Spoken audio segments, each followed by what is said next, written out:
Hydrogen, तो hydrogen में in hydrogen we have already seen some part, preparation of hydrogen वगैरह ये देखा हुआ है। सो वी आर मूविंग की प्रिपरेशन ऑफ हाइड्रोजन, और यहाँ पे जो सबसे इम्पोर्टेंट बात थी वो थी बॉन्ड एनर्जी सेम रहती है, सॉरी बॉन्ड लेंथ सेम होती है और बॉन्ड एनर्जी जो है वो अलग अलग होती है, right. So just be let's say careful about it कि यहाँ इंटरन्यूक्लियर डिस्टेंस तो सेम है बट बॉन्ड एनर्जी अलग अलग है, राइट। हाँ, ये 11th का पोर्शन है। So 12th we have almost done, है ना। 12th में हम फिजिकल और इनऑर्गेनिक में कुछ भी नहीं बचा है। We are going to focus on 11th वाला पार्ट जो भी है उसमें देखेंगे। तो इसमें हाइड्रोजन और एस ब्लॉक हमारे रह गए हैं, ठीक है। तो प्रिपरेशन ऑफ डाइहाइड्रोजन हमने देख लिया, और we have seen this properties of dihydrogen also. इसमें एक क्वेश्चन आता है कि which of the following let's say metals can release hydrogen, ये याद रखना है ना। तो इलेक्ट्रोकेमिस्ट्री में हमने देखा था कि वो मेटल जो भी है ना H+ से ऊपर है, सारी की सारी एसिड से रिएक्ट करके H2 दे सकती हैं, और कुछ मेटल्स से NaOH के साथ रिएक्शन करके दे सकती हैं, ठीक है। तो ये याद रखना है, जिंक हो गया, बेरिलियम हो गया, एल्यूमिनियम हो गया, जो मेटलॉइड टाइप की थी वो। इसमें सिलिकॉन और है, सिलिकॉन भी दे जाती है। एनीवे चलते आगे यहाँ पे।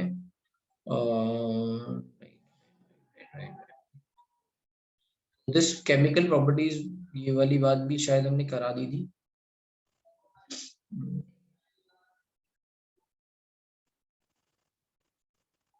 इसमें एक और बात है, वो अपनी बुक में ले रखा है कि मॉलिक्यूलर हाइड्रोजन होता है that is in 2 nuclear isomers, है ना। ये जो 2 हाइड्रोजन के एटम हैं, इनके जो न्यूक्लियस हैं, राइट, इनके अपने स्पिन होते हैं, they are also moving. So nucleus is also moving. So if both are let's say in same let's say spin, है ना, सेम स्पिन, सेम, और you can say parallel spin,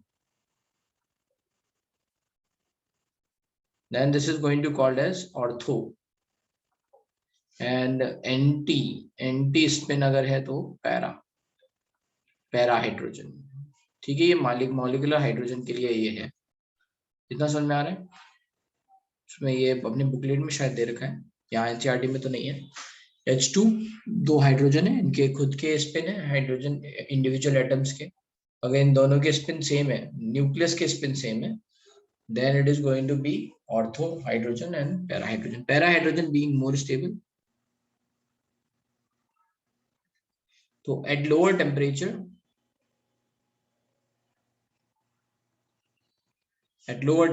means very less temperature, and para is more, right? Para is more, and para can be 100%, right? At lower temperature. At high temperature क्या होगा? High temperature होगा तो, है ना, now we are providing sufficient energy, तो ये ortho जो है वो रहेगा, राइट। बुकलेट में हाइड्रोजन का सेपरेट चैप्टर नहीं, कोई बात नहीं, थोड़ा सा यहाँ पे देख लो, then we will move. High temperature पे ortho is 75% maximum and 25% is para. तो ये कुछ इंफॉर्मेशन, एक तो ये न्यूक्लियर आइसोमर्स है, इनके नाम है ortho and para hydrogen. Para is more stable and ortho is less stable. Lower temperature पे पैरा इज मोर ना, हाई जैसे टेम्परेचर बढ़ाएंगे ऑर्थो फॉर्म भी स्टेबल होती जाएगी, मतलब ऑर्थो फॉर्म भी एग्जिस्ट होती जाएगी, ठीक है। देख लो। So this is the preparation वाला पार्ट हम यहाँ पे देख चुके थे, शायद ये केमिकल प्रॉपर्टीज हमें देखनी है। तो केमिकल प्रॉपर्टीज में hydrogen is very strong bond, ये सिग्मा बॉन्ड बहुत ज्यादा स्ट्रॉन्ग है, एंड इसीलिए इसका नॉर्मल लेट्स से डिसोसिएशन नहीं हो पाता है। Dissociation of dihydrogen into atoms only about 0.081% around 2000 Kelvin. So you can see कि बहुत ही कम हो पा रहा है, right? So you need to heat let's say till 5000 Kelvin, then you can let's say break hydrogen, let's say diatomic gas to let's say single atoms. तो ये काफी ज्यादा एनर्जी देनी पड़ रही है, that's right. That means it is telling us कि इसकी बॉन्ड एंथैल्पी बहुत ज्यादा स्ट्रांग है एंड इसका डिसोसिएशन आसान नहीं है। लेकिन ये हाइड्रोजन की जो है ना रिएक्शंस बड़ी ज्यादा होती हैं। क्यों? ये hydrogen has ability, unique ability to form H plus H minus, है ना, ये दोनों बना लेता है। So that is it accomplish reaction by loss of only electron to give H plus, gain of electron to H minus and sharing of electron, है ना, तो शेयरिंग ऑफ इलेक्ट्रॉन भी होता है इसमें। ये 11th की एनसीईआरटी है। So we are focusing hydrogen in 11th chapter. 9th I think first NCERT में 9th चैप्टर है। Reaction with halogen, H2 plus H2 is going to form 2HX। Fluorine के साथ रिएक्शन एक्सोथर्मिक होती है और iodine के साथ एंडोथर्मिक। ठीक है, I will send after the class. ठीक है, ये पीडीएफ। तो H2 plus H2 की रिएक्शन 2HX, फ्लोरीन के साथ एक्सोथर्मिक रिएक्शन होती है, जल्दी हो जाती है। And so while the reaction with fluorine even in the dark, इसका मतलब क्या है, आपको मतलब लाइट देने की जरूरत नहीं है, एनर्जी देने की, इनिशिएट करने की जरूरत नहीं है, फ्लोरीन के साथ जल्दी हो जाएगी। But iodine requires a catalyst, slow reaction है, एंडोथर्मिक है तो स्लो हो गई। Reaction with dioxygen, this is let's say H2 and O2 combining to form H2O, and that is very slow reaction until unless you are adding platinum। अगर platinum नहीं डालोगे तो ये catalyze नहीं होती रिएक्शन, ना preparation of H2O नहीं बनता है। ये कहाँ, ये रिएक्शन किसमें होती है? फ्यूल सेल में। किसमें होती है? फ्यूल सेल में। H2 being a fuel is going to burn in presence of oxygen, तो ऑक्सीडेशन रिडक्शन रिएक्शन है ना, यहाँ पे होगी, और that is going to give you energy. Energy कैसे? फॉर्मेशन ऑफ वाटर से एनर्जी मिल रही है, और this water is itself is going to be used by for further application. तो ये एस्ट्रोनॉट्स आपने पढ़ा, शायद याद होगा, इलेक्ट्रोकेमिस्ट्री में बताया था मैंने, है ना। अपोलो में ये फर्स्ट लेट्स से मिशन में ये यूज हुआ था, H2O2 let's say fuel cell में। ओके, रिएक्शन विद डाइनाइट्रोजन, ठीक है, ये हैबर्ट्स प्रोसेस है। चलते हैं आगे। रिएक्शन विद मेटल्स, तो अगर we are having let's say S block metals, तो ये आयनिक हाइड्राइड बन जाएंगे।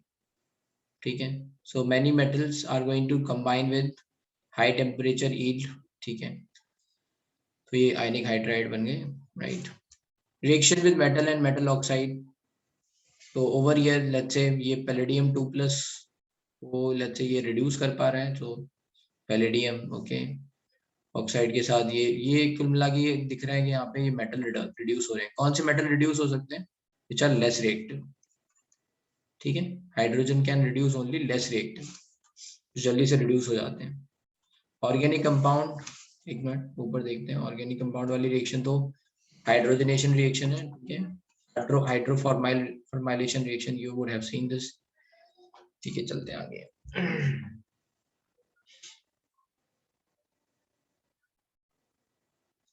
यूज ऑफ डाइहाइड्रोजन, तो डाइहाइड्रोजन का यूज एक तो हमने देखा था, ये वाली रिएक्शन देखी थी सिलेक्टिविटी में, है ना, अभी कैटालिसिस में, कि इससे हम बहुत कुछ बना सकते हैं, फॉर्मल्डिहाइड बना सकते हैं ना, CH3OH मिथाइल अल्कोहल बना सकते हैं। सो this is the preparation of organic compounds, manufacturing of let's say ammonia, है ना, मैन्युफैक्चरिंग ऑफ अमोनिया, ये सब आ जाएगा, है ना।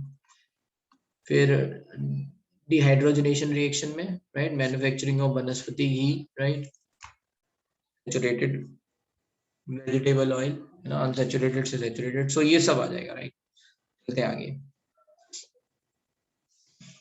ये गुड, ये वाला पढ़ लो। Atomic hydrogen and oxy hydrogen torch find uses for cutting purpose. Atomic hydrogen, इसमें atomic hydrogen produced by dissociation of dihydrogens are allowed to combine with the surface of billet to generate a temperature of 4000 Kelvin। ठीक है, तो ये आ गए, ऐसे कुछ कुछ use है, इनको पढ़ लो। चलते हैं हाइड्राइड पे। अब ये थोड़ा इंपॉर्टेंट है। We are having 3 types of hydride. Ionic hydride by S block elements, S block, covalent and molecular hydride by P block elements, metallic और non stoichiometric hydride by D block elements। ठीक है, आयनिक hydride में the hydrogen is having -1 oxidation state। ठीक है, and metal is going to be let's say NaH, तो ये -1, ये +1। the covalent hydride में generally hydrogen is having plus oxidation state. So if we are having let's say CH4, तो ये +1, ये -4. And metallic non-stoichiometric hydride कहीं पे भी होंगे, right? तो वहां पे hydrogen is having 0 oxidation state, 0. ठीक है, कहीं पे ऐसे लिखा हुआ है ZrH let's say 1.7. This is somewhere like non-stoichiometry, मतलब stoichiometry फिक्स नहीं है, तो यहाँ पे हाइड्रोजन का ऑक्सीडेशन स्टेट 0. याद रखना है, ठीक है, याद रखोगे.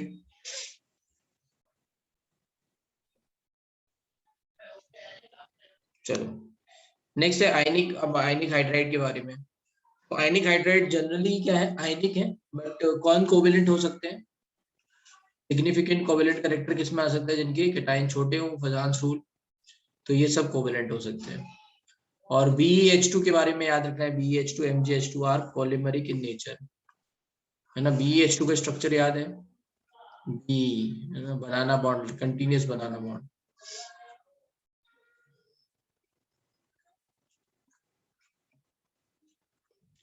इलेक्ट्रॉन है या नहीं है, यहाँ है या नहीं है, यहाँ है या नहीं है, यहाँ है फिर यहाँ नहीं है, ऐसे चलाते जाओ.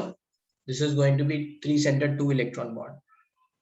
तो इस तरह से ये beryllium BeH2 is going to be a polymeric in this structure.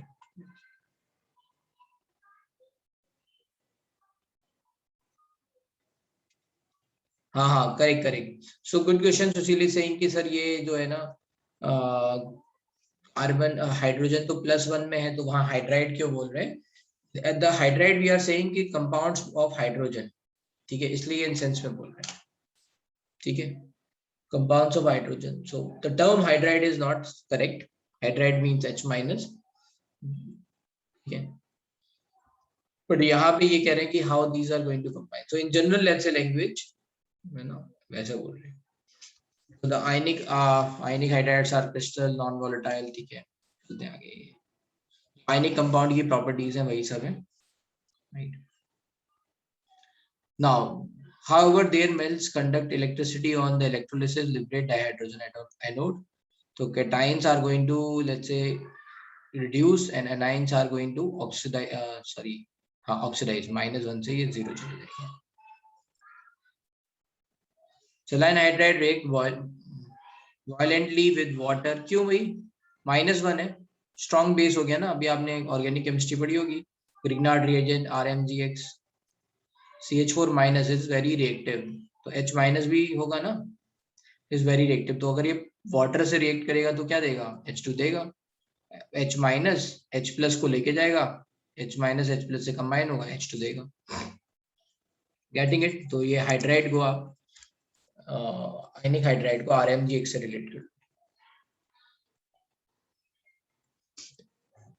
Lithium hydride, ठीक है, तो इसीलिए ये अच्छे रिड्यूसिंग एजेंट होते हैं, क्योंकि ये -1 है, तो ये -1 जो है H- अटैक कर लेता है. तो जैसे अगर कहीं पे लिखा हो CHO, है ना, ऐसे कुछ लिखा हो, तो ये H- क्या करेगा, इधर से अटैक करेगा इस पे एज ए न्यूक्लियोफाइल, और क्या बना देगा, इसको रिड्यूस करके CH3OH बना देगा.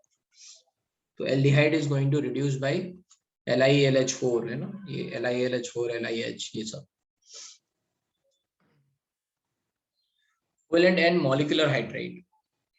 तो अभी आ गए आपके पी ब्लॉक के. इसमें 3 तरह के होते हैं, electron deficient, electron precise and electron rich hydride.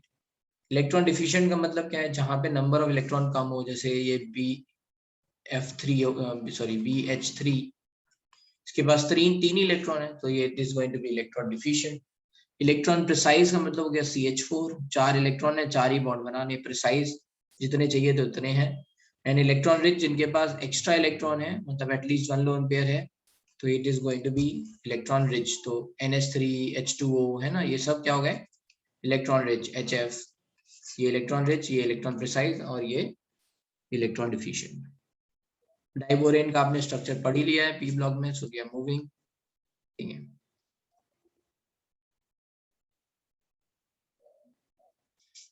बात आती है इसमें जो और इम्पोर्टेंट पार्ट है, वो है, this is also very important, non stoichiometric hydride.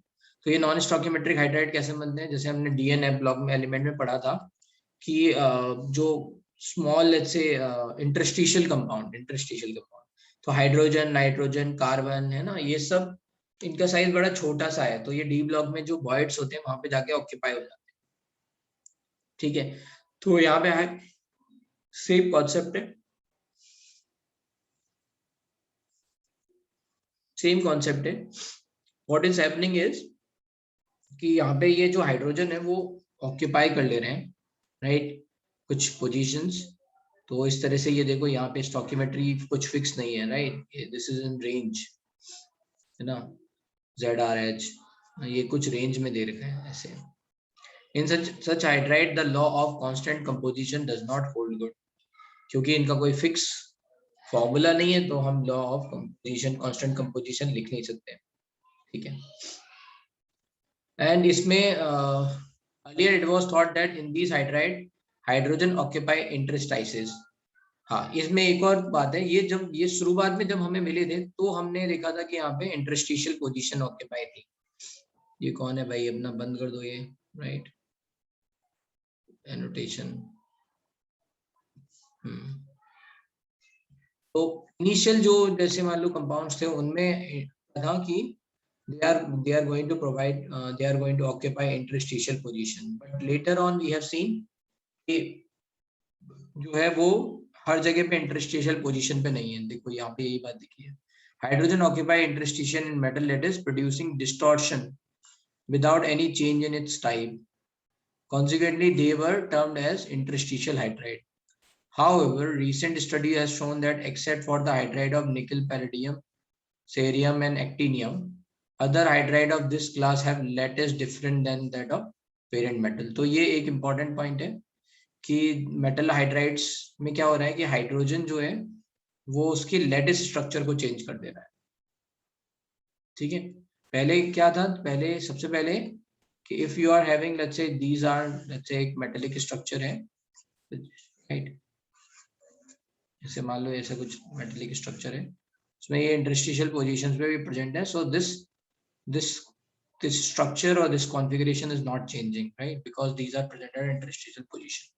but later on we have identified कि नहीं ऐसा नहीं है, because these are let's say also present, तो ये है ना, ये चेंज हो सकता है, मान लो ये ऐसा हो जाए, पहले आपस में टच थे फिर ये ऐसा हो, right, so somewhere like this ऐसा हो जाए।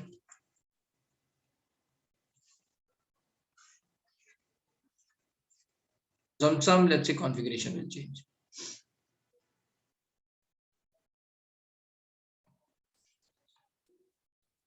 right, the okay, so the property of absorption of hydrogen on transition is usually used in catalytic, ये हमने देखा हुआ है ना, मेनली निकल, पैलेडियम, इन सब के लिए, for the preparation of large number of compounds. Some of the metal palladium and platinum can accommodate a very large volume of hydrogen and therefore can be used as storage of hydrogen। ये मैं बता चुका हूँ आपको, storage के लिए इसमें काफी ज्यादा हाइड्रोजन आ जाता है।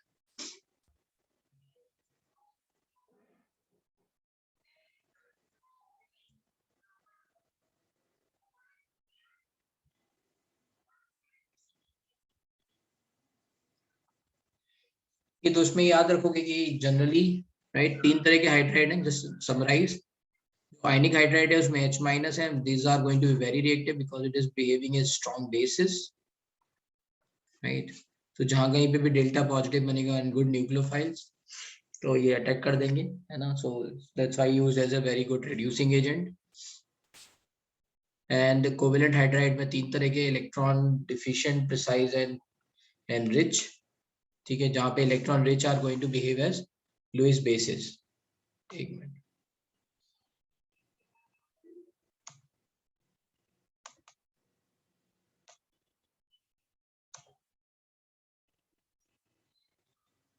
एक मिनट, अभी नहीं आ रहा है ना, हाँ ठीक है। So Lewis bases, electron deficient जो होंगे वो कैसे होंगे, लुईस एसिड्स की तरह होंगे। एंड जो मेटेलिक हाइड्राइड्स हैं, these are generally termed as interstitial hydride, जहाँ पे the oxidation state of hydrogen is 0। अच्छा, इसमें यहाँ पे ये इंफॉर्मेशन और इम्पोर्टेंट है, right, however the metals of groups 7, 8 and 9 do not form hydride। this is a very important 7, 8, 9 के साथ ये हाइड्राइड फॉर्मेशन नहीं होती है। 7, 8, 9 do not form hydride. And chromium में केवल क्रोमियम 6 ग्रुप में केवल क्रोमियम हाइड्राइड है। ये दो इंफॉर्मेशन और याद रख लेना। सो it is information based. Let's say question will come कि कौन से हाइड्राइड बनाएंगे कौन से नहीं बनाएंगे। वाटर, वाटर के बारे में हमें बहुत कुछ पता है, हाइड्रोजन बॉन्डिंग ये सब बातें पता है। चलते हैं आगे। Physical property, high melting point, right. इसमें कुछ ऐसी चीजें जो हमें याद रखनी है नहीं, यहाँ तक कुछ नहीं है। हाँ ठीक है। अब यहाँ पे कंपैरिजन है H2O और D2O का, राइट। तो between let's say H2O and D2O almost everything is more. If you are going to see, you know, melting point high, ये high, right? Enthalpy of formation is high, right? Dissociation constant कम रहता है. We'll see dissociation constant. So enthalpy of vaporization high. So if they are asking any let's say property, you can simply say कि D2O की ज़्यादा होगी, है ना। Temperature of maximum density ये ज़्यादा है, density ज़्यादा है, right? Viscosity ज़्यादा है, डाइलेक्ट्रिक कांस्टेंट, हाँ डाइलेक्ट्रिक कांस्टेंट एंड ये एक तो ये dielectric constant and dissociation constant, है ना। कौन आसानी से टूट जाएगा, हमें पता है ये बात कि OH OD बॉन्ड में, है ना, ये बॉन्ड स्ट्रॉन्गर होता है। तो ये बॉन्ड स्ट्रॉन्गर होगा तो इसका डिसोसिएशन कांस्टेंट क्या होगा, अभी कम होगा। उसका डिसोसिएशन ये जल्दी टूट जाएगा, इसका डिसोसिएशन कांस्टेंट ज्यादा होगा। ठीक है, डिसोसिएशन कांस्टेंट का मतलब we are talking about KD या फिर यू कैन से KA या फिर you can say KB, right. कुछ भी बोल सकते हैं। वाटर के लिए KA KB सेम आते हैं।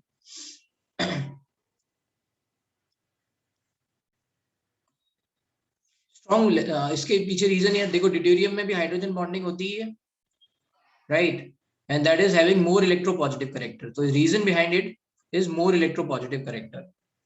मोर इलेक्ट्रोपॉजिटिव करेक्टर होगा तो थोड़ा सा ज्यादा strong let's say hydrogen bonding होगी, right. Getting it, this value, deuterium is little bit more electropositive than hydrogen. जो प्लस आई, जैसे अगर आपने ऑर्डर देखा होगा तो सर ने ऑर्गेनिक में बताया होगा, ड्यूटेरियम का ज्यादा होता है plus I effect, right. So it is more electropositive, उसके कारण हो जाता है। इसके कारण स्ट्रॉन्ग हाइड्रोजन बॉन्डिंग हो जाएगी तो सब कुछ बढ़ जाएगा, डेंसिटी बढ़ जाएगी, विस्कोसिटी बढ़ जाएगी, ये सब बढ़ जाएगा स्ट्रॉन्गर बॉन्ड के कारण। ठीक है, तो नॉर्मल ये रीजन तो ये है। और कहाँ घट रहा है, मतलब कहाँ पे OH इज बिनिंग, तो ये है डिसोसिएशन में, कि यहाँ कहाँ पे आसानी से डिसोसिएशन हो जा रहा है, तो dissociation constant is more. Structure of water we have seen, तो स्ट्रक्चर ऑफ वाटर पे नहीं जा रहे हैं। एंड ओके ठीक है, structure of ice also we know. ठीक है, केमिकल प्रॉपर्टीज, केमिकल प्रॉपर्टीज है एम्फोटेरिक नेचर, ठीक है, पता है ये बात, एसिड और बेस दोनों की तरह बिहेव करता है। Redox reaction involving let's say water, okay. तो कुछ खास नहीं है, मतलब सोडियम की रिएक्शन होगी तो हमें पता है sodium being reactive metal can, है ना, इसको वाटर से हाइड्रोजन को रिड्यूस कर सकता है। इलेक्ट्रोकेमिकल सीरीज से भी देख सकते हैं, और एसिडिक हाइड्रोजन है इसके पास, इस तरह से ऑर्गेनिक के हिसाब से भी देख सकते हैं। So this will happen, okay, कुछ खास नहीं है। ये वाली रिएक्शन हमें सबको पता होगी, ठीक है। फोटोसिंथेसिस, जिनको नहीं पता है वो लिख लें, जिसमें ऑक्सीजन 6O2 निकल रहा है, ठीक है। ये इंपॉर्टेंट रिएक्शन है, we have seen this reaction, आप पे देखी थी हमने ये रिएक्शन। आप we have seen this reaction in halogen, है ना, reaction of halogens with water. तो फ्लोरीन जो है, फ्लोरीन इतना ज्यादा स्ट्रांग है कि वो वाटर के साथ रिएक्शन करके ऑक्सीजन देता है। बाकी एक लेट्स से क्लोरीन और ब्रोमीन जो है, क्लोरीन और ब्रोमीन HOX एंड HX देते हैं, मतलब HOBr एंड HBr, राइट। ये वाली रिएक्शन देखी थी हमने। और आयोडीन के साथ उल्टी रिएक्शन होती है, right. If Hi is going to react with I2O2, then it is going to form I2, ठीक है। तो ये वाली रिएक्शन इंपॉर्टेंट है। फ्लोरीन की अगर वाटर से रिएक्शन होगी ऑक्सीजन रिलीज होगा। हाइड्रोलिसिस रिएक्शन, ऑक्सीडेशन स्टेट देख लो, +5 से +5 रहेगा, +4 से +4 रहेगा। लेट्स मूव, ठीक है।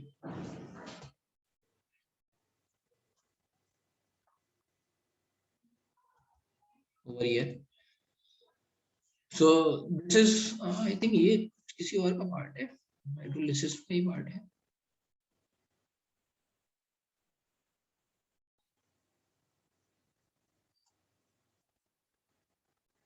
हाँ ये हार्डनेस का पार्ट, राइट।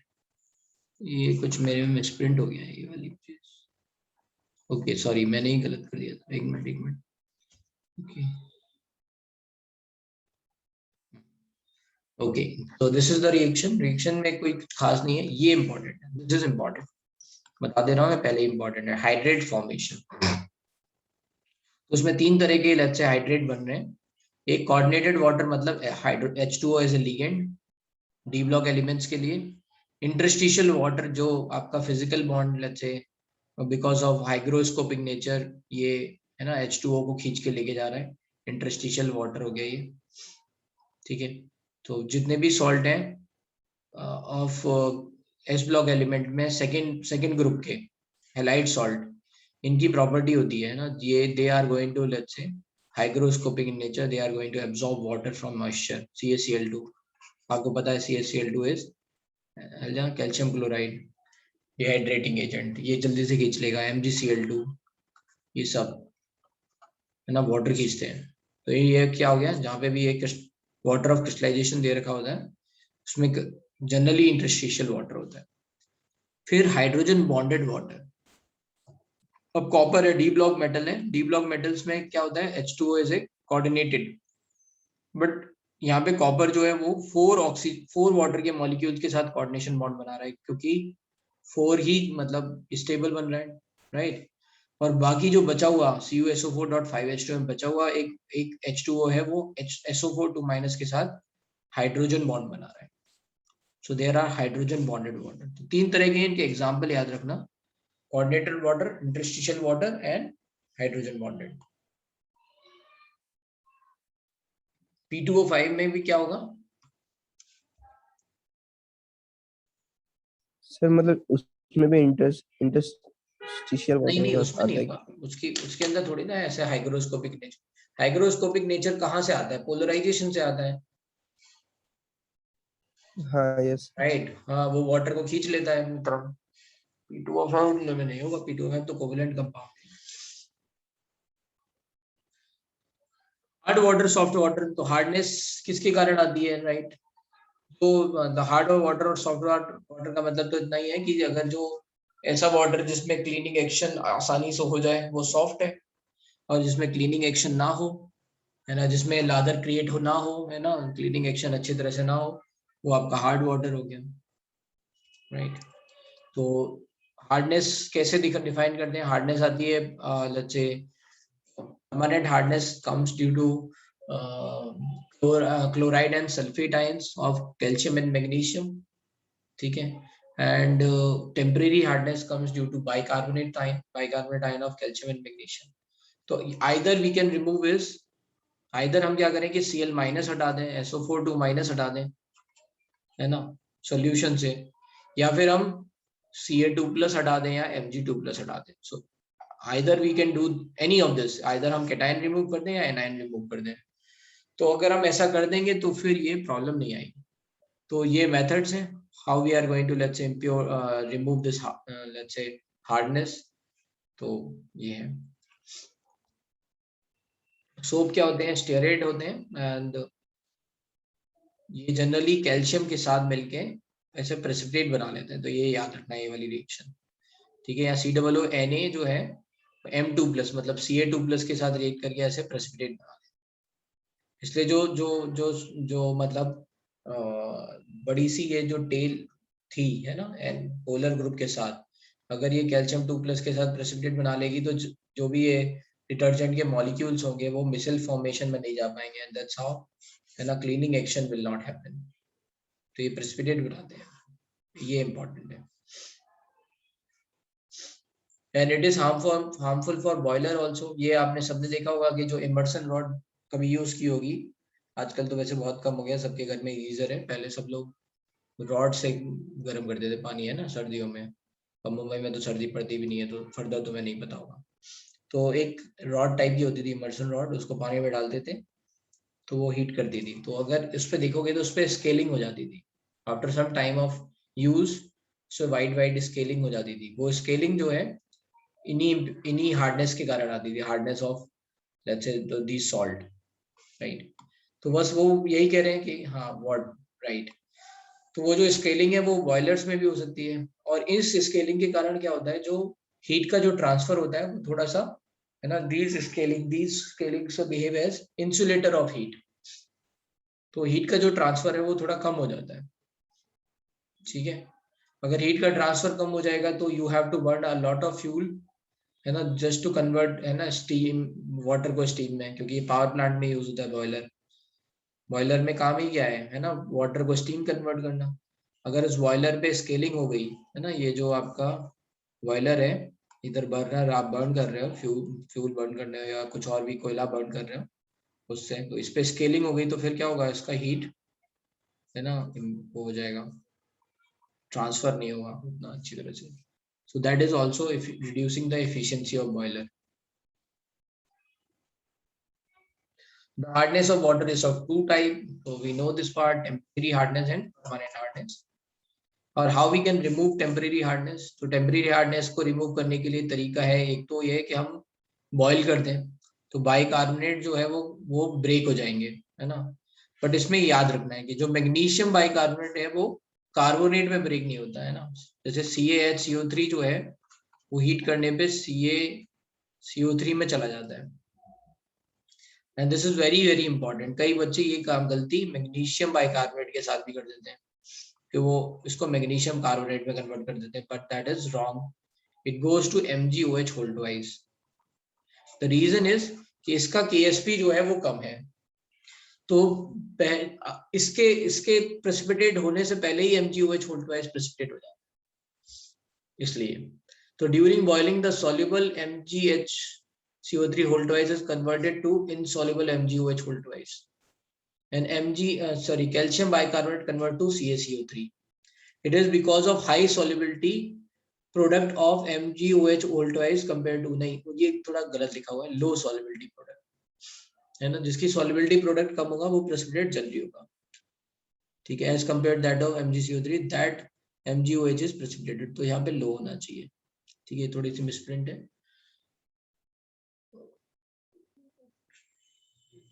नहीं एक मिनट रुक जाओ, ये सच में मिसप्रिंट है, रुक जाओ sorry.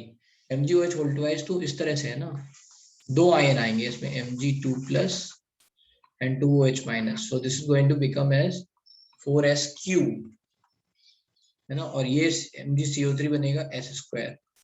Okay okay, so I think this is not wrong, wrong is solubility कम आएगी, इससे 4s³ से जो वैल्यू आएगी s की वैल्यू आएगी, और इससे जो s की वैल्यू आएगी, तो MgOH होल ट्वाइस की जो है ना सॉल्युबिलिटी कम होती है, नॉट सॉल्युबिलिटी प्रोडक्ट, क्योंकि ये दोनों अलग अलग टाइप के सॉल्ट हो गए ना। हाँ ये बात सही है।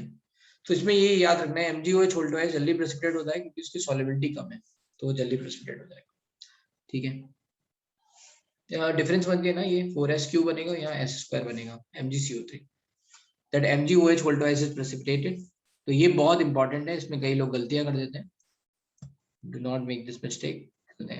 क्लार्क्स मेथड सबको पता है, कैल्शियम हाइड्रोक्साइड ऐड करते हैं that we can convert this into carbonate।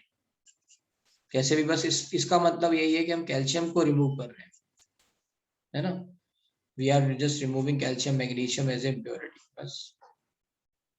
इसमें बस एक प्रॉब्लम होती है कि if you are not going to give let's say appropriate amount of COH whole twice, तो आप कैल्शियम जो है ना, अगर मान लो सॉल्यूशन में Cl माइनस भी है एंड SO4 2 माइनस भी है, तो आपने टेम्परेरी हार्डनेस तो रिमूव कर दी, बट परमानेंट हार्डनेस इंट्रोड्यूस कर दी। क्यों? क्योंकि कैल्शियम आयंस और आ गए। अगर आपने है ना पूरी की पूरी तरह से कैल्शियम जितना भी डाला है थोड़ा ज्यादा डाल दिया एक्सेस में, तो ये जो क्लार्क्स मेथड है, क्लार्क्स मेथड में बस याद रखना है कि इंपॉर्टेंट क्या है, which is the let's say Clarks reagent, calcium hydroxide. तो कैल्शियम हाइड्रोक्साइड को डालेंगे तो कैल्शियम 2+ आयन को इंट्रोड्यूस करा रहे हैं।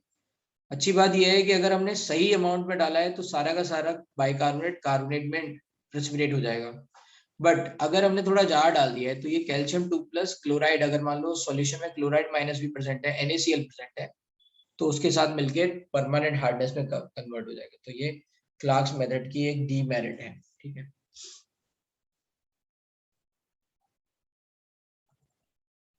परमानेंट हार्डनेस को कैसे रिमूव करेंगे?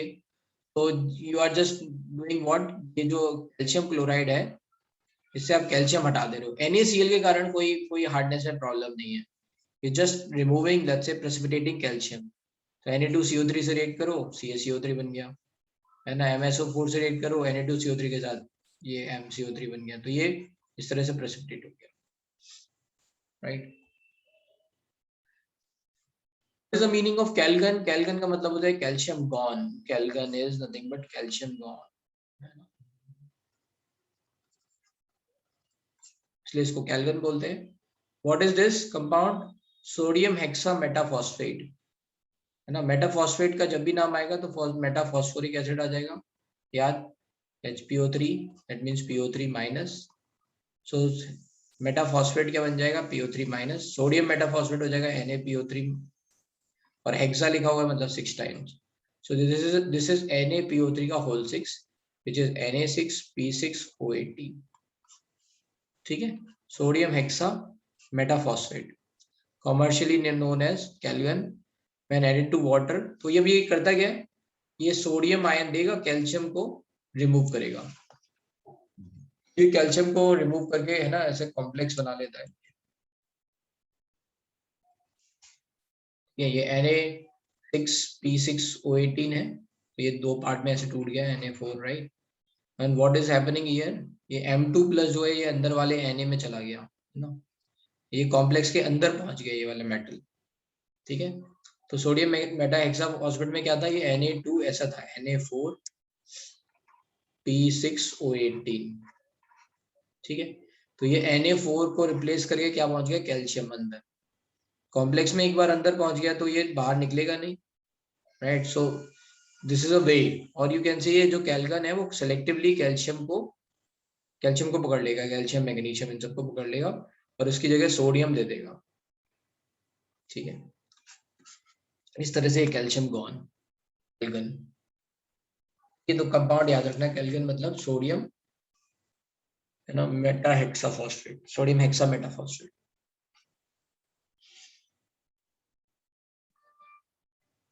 मतलब कोई दिक्कत आ रहा है समझ में?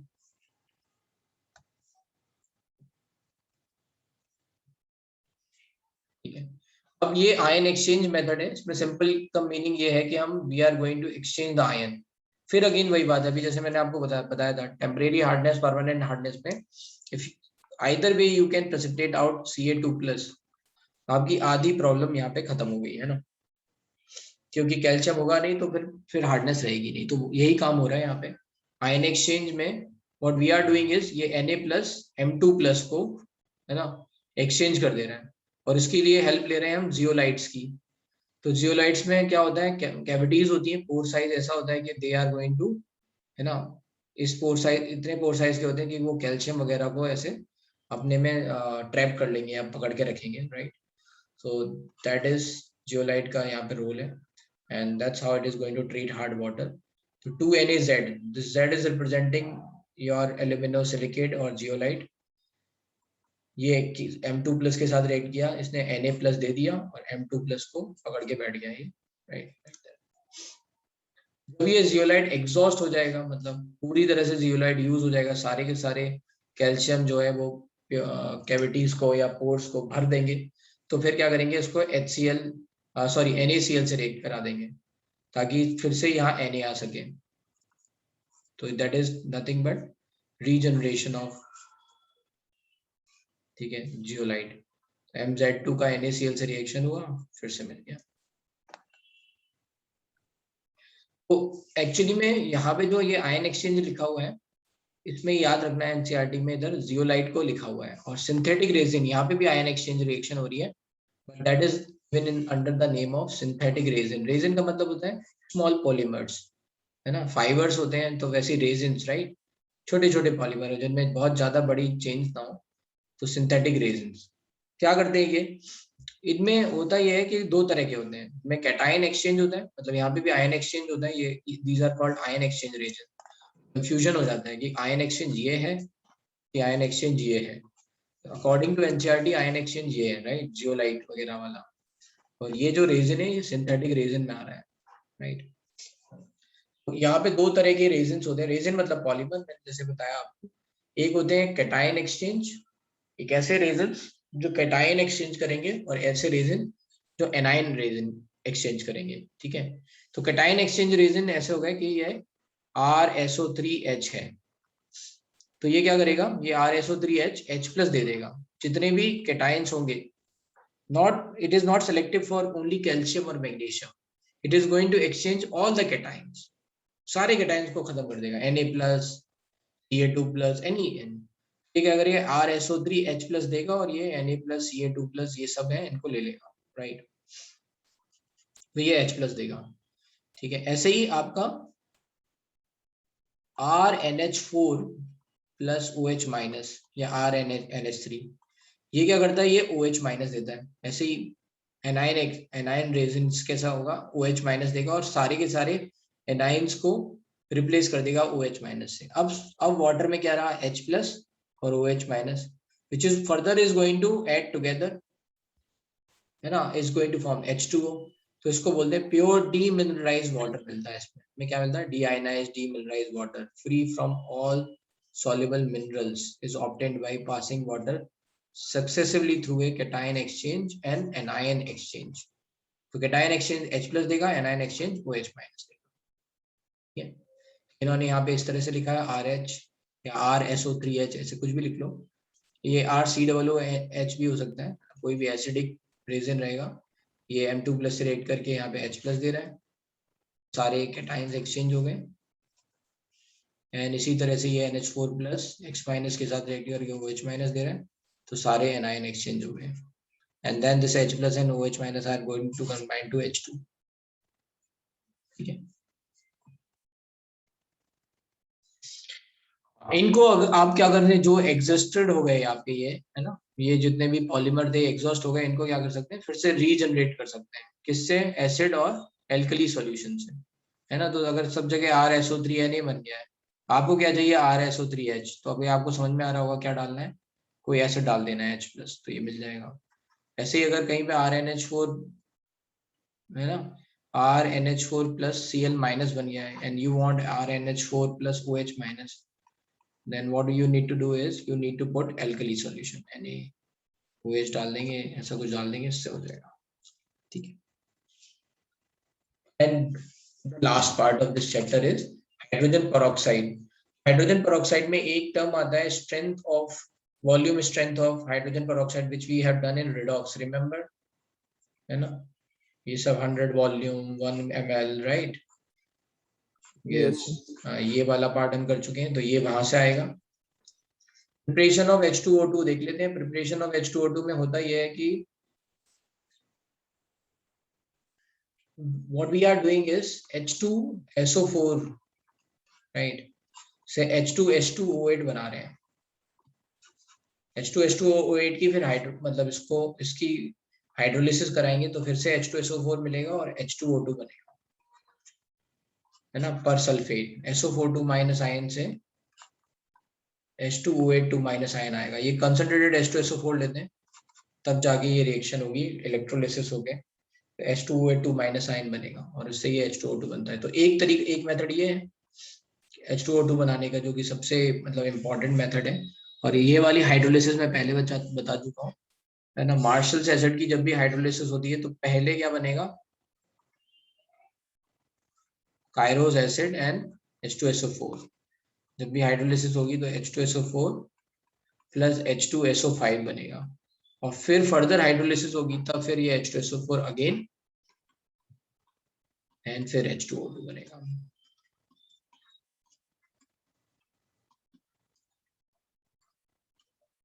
फिर से हाइड्रोलिसिस होगी तो ये H2O2 देके जाएगा पेरोक्सी बॉन्ड।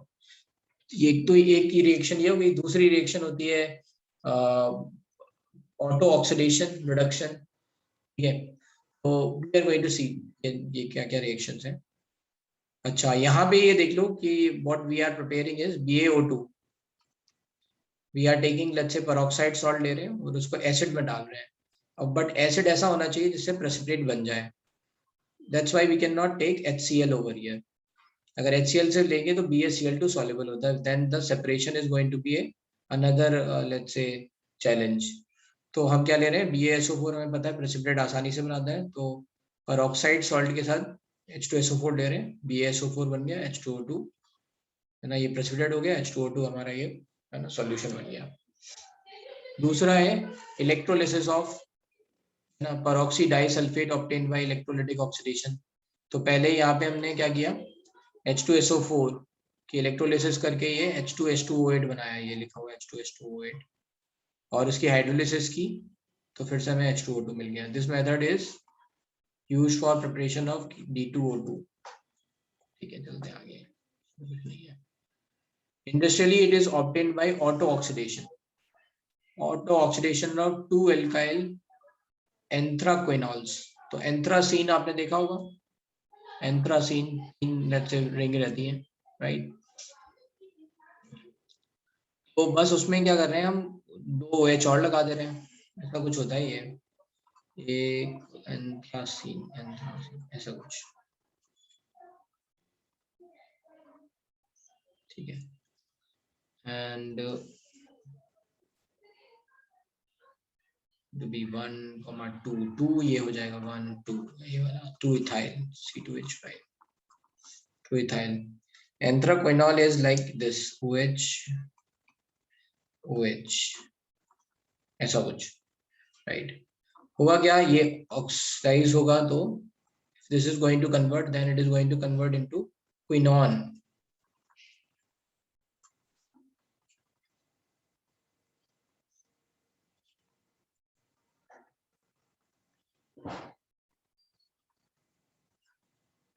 ऐसा कुछ बन जाएगा, ठीक है, ऐसा कुछ।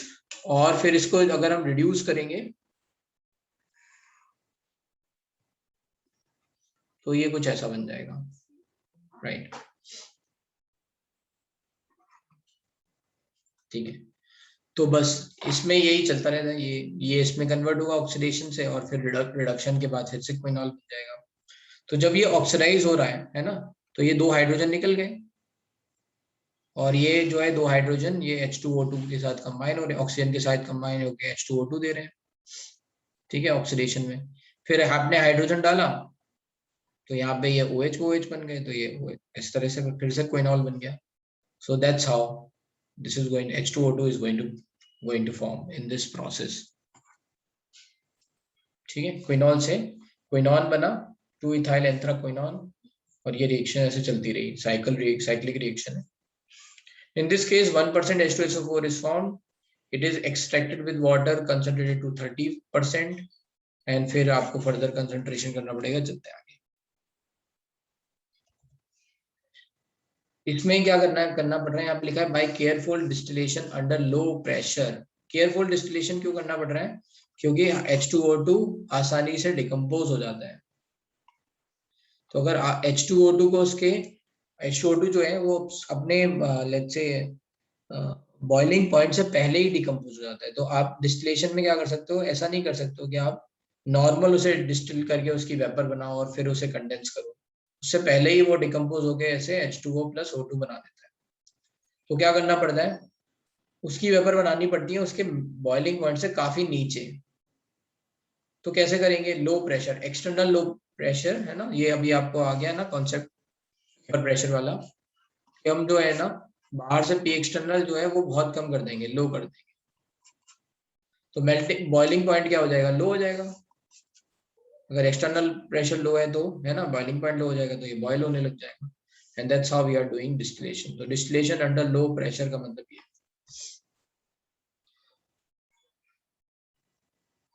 ठीक है।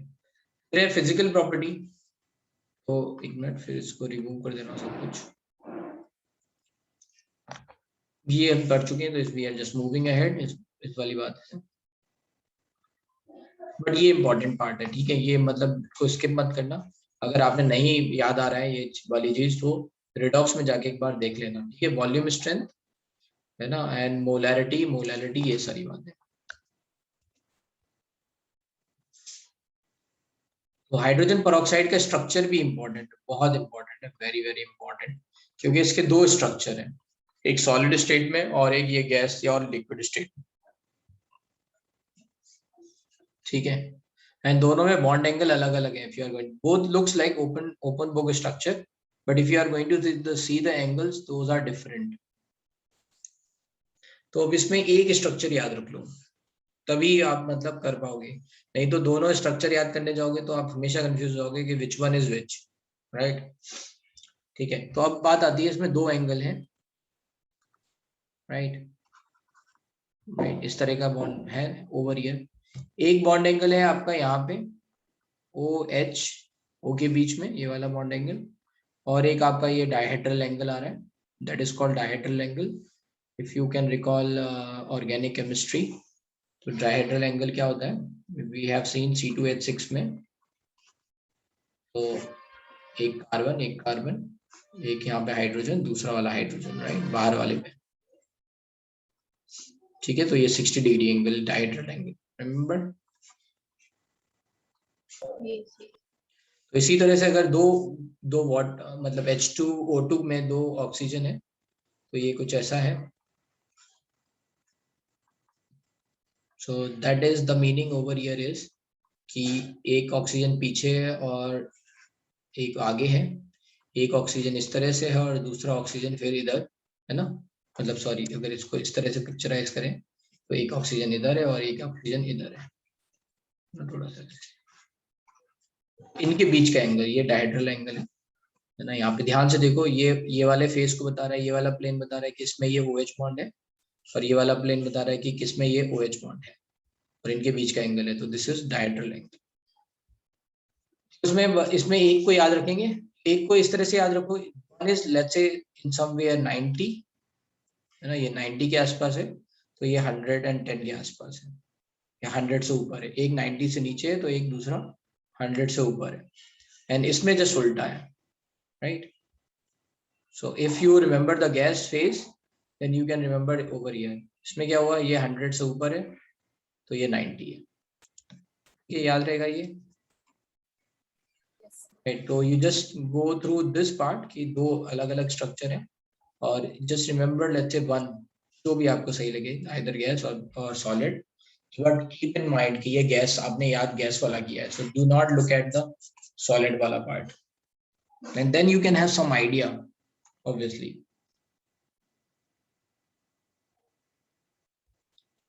सो the reason for change is the actually में इसमें आता है स्टेबिलिटी आती है.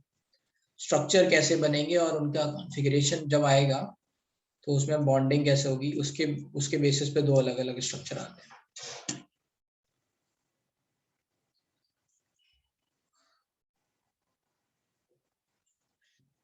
रीजन है, मतलब ऐसा नहीं कि रीजन नहीं है, there is a reason, but वो भी रिक्वायर्ड नहीं है. सो जस्ट रिमेंबर दिस कि ये दो स्ट्रक्चर हैं, एक ये बॉन्ड एंगल ज्यादा है, सॉरी एक 100 से ऊपर है और एक 100 से नीचे है.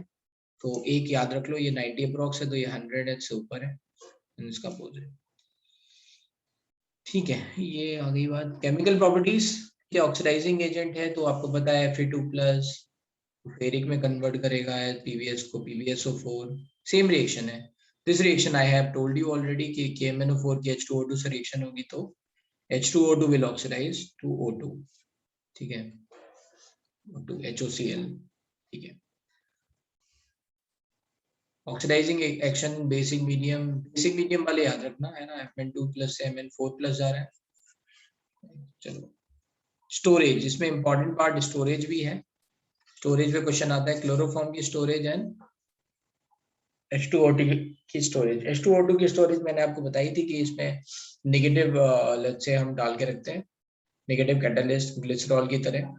तो द रीजन इज कि जो कुछ भी अगर मान लो जो इस, अच्छा इसमें एक और इम्पोर्टेंट बात आती है कि H2O2 को ग्लास के कंटेनर में नहीं रखते हैं, क्योंकि ग्लास में होता है Na, सोडियम एल्यूमिनो सिलिकेट होता है, तो Na+ प्रेजेंट होता है ग्लास में, which catalyze the let's say decomposition reaction. So in presence of metal surface, traces of alkali metals है ना, which is present in glass container,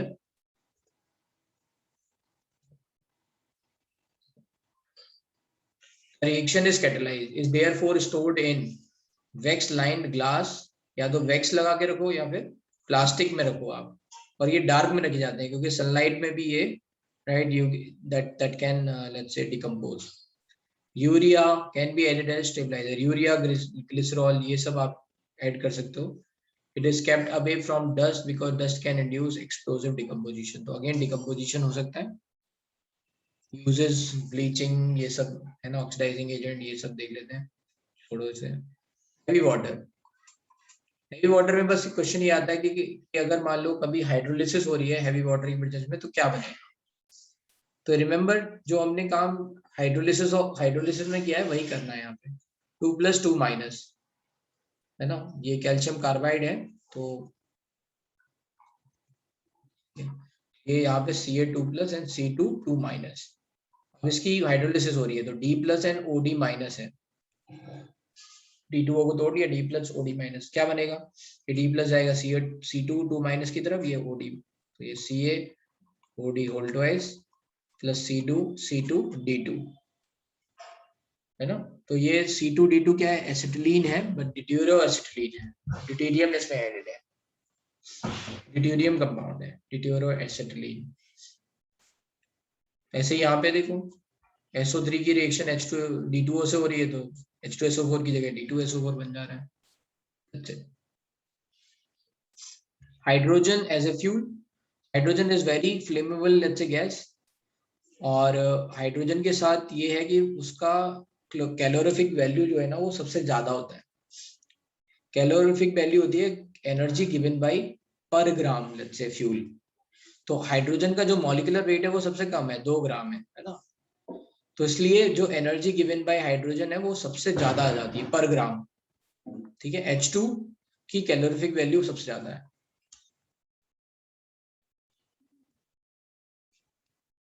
इस पे लिखा भी है from this table it is clear that mass for mass basis hydrogen releases can release more energy then petrol and everything, right. Problem ये है इसका स्टोरेज नहीं हो पाता है. पर ग्राम अगर देखोगे तो हाइड्रोजन का सबसे ज्यादा रहेगा, राइट, इनके कंपैरिजन में. ठीक है, ये ऑक्टेन का मतलब होता है पेट्रोल, CH4 LPG ये सब दे रखे हैं, राइट. मेंस में तो एक बार ऐसे ये भी क्वेश्चन पूछ लिया गया था, which of the following is best fuel, right. ठीक है, तो उसमें अगर गैस में पूछ लिया है तो आपको देखना है ऑक्टेन, ये है ना पेट्रोल, इसीलिए सॉरी लिक्विड में पर लीटर या फिर इसमें दे रखा है पर लीटर के फॉर्म में दे रखा है, then it is going to be octane. ऐसे भी पूछा गया है क्वेश्चन, है ना, पेट्रोल. अगर हम पर ग्राम देख रहे हैं तो hydrogen. That's it, I think ये हो गया आपका हाइड्रोजन एंड इट्स कंपाउंड. इसमें इंपॉर्टेंट बातें हैं H2O2. अगर if you are going to see 42 और 44 ईयर्स तो very selective questions are going to come from hydrogen. I think उसमें भी शायद हाइड्रोजन का चैप्टर ही नहीं है, या होगा तो बहुत ही कम क्वेश्चन आए. It's not very important, but इसमें कौन कौन सी बातें इंपॉर्टेंट है just summarize in 1 minute, then you can leave. H2O2 ये रिडॉक्स में कवर हो जाता है, इसीलिए हाइड्रोजन में वो क्वेश्चन देते नहीं है ना, आपको स्पेसिफिकली दिखेंगे नहीं, ये रिडॉक्स में कवर हो जाएगा. बहुत सारे क्वेश्चन वहीं पे आते हैं H2O2 के. हाइड्रोलिसिस वाली रिएक्शन और वाटर की reaction through out the let's say chemical bonding है और पी ब्लॉक है तो वो भी कवर हो जाती है H2O की. सो हाइड्रोजन से अगर स्पेसिफिकली देखा जाए तो केवल हाइड्राइड आते हैं, है ना, hydrides of hydrogen, metal hydride वगैरह, बस वो याद रखते हैं. ठीक है, बाकी बहुत सारी रिएक्शन हमने आगे पीछे कहीं कहीं देख रखी है, इसलिए आप स्पेसिफिकली चैप्टर भी मतलब कई बुक्स में मिलेंगे नहीं कि हाइड्रोजन का कोई चैप्टर है. We have completed hydrogen and its compound. S block में दे रखा है, ठीक है, तो ठीक है, ओके, ठीक है. तो फिर बस that's it, we are going to start. कल हमारी क्लास है, कल हम टारगेट करेंगे कल और परसों में आपका एस ब्लॉक खत्म हो जाए पूरा. So that would be the end. फिर जो बची हुई जो क्लास है उसमें मैंने आपको क्वालिटेटिव एनालिसिस के नोट्स दिए हुए हैं. आई विल गाइड कि यार इसमें ये वाली रिएक्शन याद रख लो क्योंकि उसमें बहुत सारी रिएक्शंस हैं and it is little bit difficult to remember all those reactions. तो मैं वो कलर वलर के हिसाब से कुछ कुछ इंपॉर्टेंट रिएक्शन आपको बता दूंगा, वो याद रखना. दैट्स इट, चलो बाय.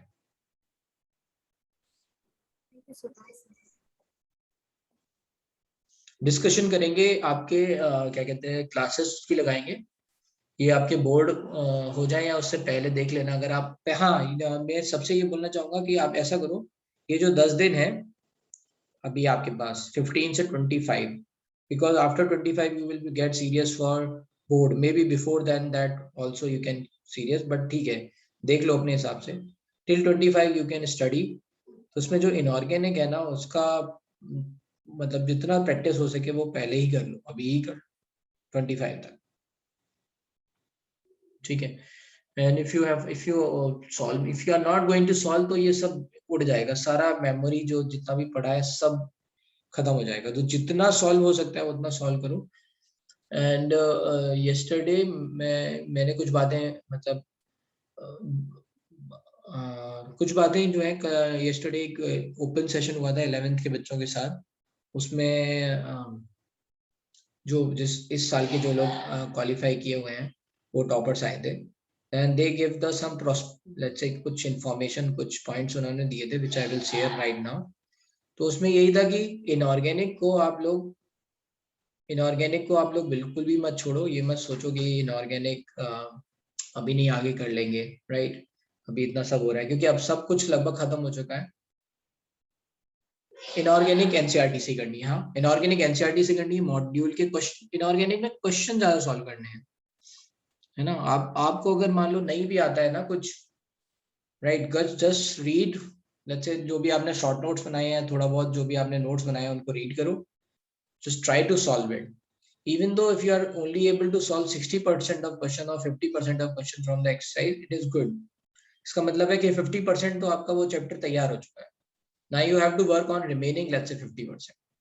इनऑर्गेनिक में हमेशा ये होता है कि इंफॉर्मेशन आप भूल जाओगे बहुत सारी, और अगर अभी आपने नहीं किया तो फिर लेटर आपको कभी टाइम नहीं मिलेगा। तो अभी जो नेक्स्ट 10 days हैं इनको प्रायोरिटी बेसिस पे इनऑर्गेनिक को सॉल्व करो। तो उन्होंने क्या बोला था वो बता दे रहा हूँ। one thing you can do is all of you should solve module। अगर आपको टाइम मिले तो ये you can solve VK Jaswal, right. उससे आपको एक आइडिया लग जाएगा। if even though if you are not right now you are not able to solve VK Jaswal, then it is okay, just solve the module properly। Module में कुछ कुछ part ऐसा है जो आगे पीछे है, कुछ प्रिडिक्शन ज्यादा है वगैरह वगैरह, उनको आप बस देख लो कि अच्छा ये ऐसा होता है ना। कई सारी रिएक्शन तो ऑक्सीडेशन नंबर और हाइड्रोलिसिस इन सब से सॉल्व हो जाती है, थोड़ा आइडिया लग जाता है। कई सारी रिएक्शन इंफॉर्मेशन बेस्ड होती हैं, so you have to learn that, ठीक है। जस्ट गो थ्रू इट, ठीक है। कुछ क्वेश्चन मॉड्यूल्स में ऐसे हैं जो बिल्कुल आउट ऑफ लेट्स से तुम्हें लगेंगे सिलेबस हैं, बट ठीक है उनको अगर आप बस एक बार दो बार देख लो, क्योंकि कई बार होता है कि क्वेश्चन इधर उधर से भी आएगा तो तुम्हें एक ऐसी सेटिस्फेक्शन रहेगा कि हाँ ठीक है मैंने सब कुछ देखा हुआ है। वरना एनसीईआरटी लगभग 90% सिलेबस आपका कवर कर लेता है।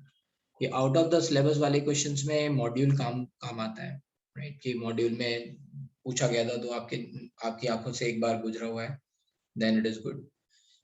तो अभी के जो 10 days है इनमें ये आप सॉल्व करो। और अगर आपको मोनोटोनस लग रहा है, जैसे मान लो ऑर्गेनिक में काफी सारी इन्फॉर्मेशन है and if you are only reading, तो फिर आप कुछ लर्न नहीं करोगे, फिर आप भूल जाओगे सब कुछ। Just learn let's say half an hour, try to recall कि तुमने वो आधे घंटे में क्या पढ़ा। just try to recall, summarize in 5 minutes, take a that is going to act as a break also, है ना, कि you are not continuously reading। तो आधे घंटे पढ़ो, फिर उसके बाद ब्रेक लो 5-10 मिनट का। उसमें अपने आप से पूछो कि कैन यू समराइज और not. If you can summarize you are going fine, if you can not summarize, है ना, अगर आप वो छोटे छोटे पॉइंट्स में अपने आप को नहीं बता पाए, अपने आप को नहीं समझा पाए, दैट मीन्स कि यार आपने ढंग से पढ़ा नहीं है, you are just staring the book, है ना, आपका कंसंट्रेशन नहीं है। So it is also going to give you a check कि तुम जो पढ़ रहे हो वो तुम सही तरह से पढ़ रहे हो या नहीं पढ़ रहे हो, राइट। तो एक ये बात, ये काम कर सकते हैं हाफ एन आवर में। और फिर जब आप 1 hour पढ़ लो, राइट, तो जो भी आपने पढ़ा है उसके बेसिस पे क्वेश्चन सॉल्व कर लो, whatever you have just read. even though if you have read only 2 pages, just solve the question, so it is going to this clarity कि जो आपने पढ़ा है वो आप अप्लाई कर पा रहे हो या नहीं, है ना, उसके रिफ्लेक्सेस बिल्ड कर पा रहे हो या नहीं। सो मॉड्यूल सॉल्व करो और जस्ट डू नॉट थिंक कि मैं 8 घंटे या 6 घंटे में पूरा पहले चैप्टर की थ्योरी कवर करूंगा then I will solve, then वो थोड़ा मोनोटोनस हो जाता है और उससे एफिशिएंसी ड्रॉप डाउन होती है, ठीक है। तो इसके ऊपर एक बहुत अच्छा मतलब वीडियो था, मैंने कुछ दिन पहले ही देख रहा था recently. So that videos goes like this कि यार जो बैटरी होती है ना, बैटरी की डिस्चार्जिंग साइकिल कुछ ऐसी ही होती है, मतलब हर जगह ऐसा ही होता है ना. ये ऐसे जाएगी फिर रैपिडली गिरेगी, है ना, यहाँ से यहाँ तक थोड़ा धीरे, and it will take time and then it is going to rapidly down, and that happens everywhere. efforts भी ऐसे ही होते हैं, है ना. काफी टाइम तक आप करते हो, फिर जैसे एग्जॉस्ट होते हो वैसे ही आपकी एफिशिएंसी गिर जाती है. So if you are just keep changing your strategy, तो आपने यहाँ ब्रेक ले लिया, then you are just recharge again, then, है ना, then you are going to recharge again. तो फिर आप जो है you are going to perform well comparison to, है ना, जो आप नॉर्मली अगर आप केवल रीड करते गए notes and then you are just feeling कि यार मैं तैयारी करूंगा. तो दैट इज ट्रू एक्चुअली. तो थोड़ा ब्रेक लो, उसमें रिकॉल करो और फिर क्वेश्चन सॉल्व करो. ठीक है, तो इस तरह से आपको करना पड़ेगा. और अगर आप अभी आपने छोड़ दिया, मैं बार बार बोल रहा हूँ, एक बार आपने अभी छोड़ दिया इनऑर्गेनिक, तो कभी बेटर टाइम नहीं आएगा. क्यों? क्योंकि अभी फिर बोर्ड आपके स्टार्ट हो जाएंगे, फिर आपका हो जाएगा 15 दिसंबर. Then you will feel like यार इनऑर्गेनिक तो ऐसा है कि मैं भूल ही जाता हूँ, तो मैं उसको सबसे लास्ट में करूंगा. क्योंकि अभी भी अगर मैं दिसंबर में इनऑर्गेनिक करूंगा तो भी मैं मार्च तक भूल जाऊंगा, right. So there is no point कि दिसंबर में करूं. And then you are going to let's say do all the logic and other let's say part. तो फिर जब आप मार्च में पहुंचोगे तो बहुत कम टाइम होगा. Then you will not able to let's say gain the confidence कि मैं अपने ढंग से कर पाया. तो वो सबके साथ रहता है. और राइट नाउ लास्ट 5 ईयर से इनऑर्गेनिक का वेटेज 33% हो गया है. जब हम लोग पढ़ते थे तो हमें इनऑर्गेनिक पढ़ाई ही नहीं जाती थी, मतलब हमको तो बोला जाता था खुद ही पढ़ लेना, कुछ नोट दे दिए जाते थे, right. Because that time the weightage was only 15 to 20% and the physical and organic was 40-40. But right now in the recent 5 years, or let's say जब से ये मेंस वाला पार्ट हुआ है कि ये सीबीएसई ऑर्गेनाइज करेगा, एंड देन आफ्टर दैट, है ना, ये सब जब से स्टार्ट हुआ था तब से फिर इनऑर्गेनिक का वेटेज 33% हो गया. तो वो एडवांस में भी रिफ्लेक्ट होता है, वो मेंस में भी रिफ्लेक्ट होता है. ठीक है, तो इसको बिल्कुल भी लाइटली नहीं लेना है. मुझे पता है कि कई लोगों ने अभी तक लाइटली लिया है, ठीक है, इसलिए मैं बार बार बोल रहा हूँ. Okay, that's it, bye bye.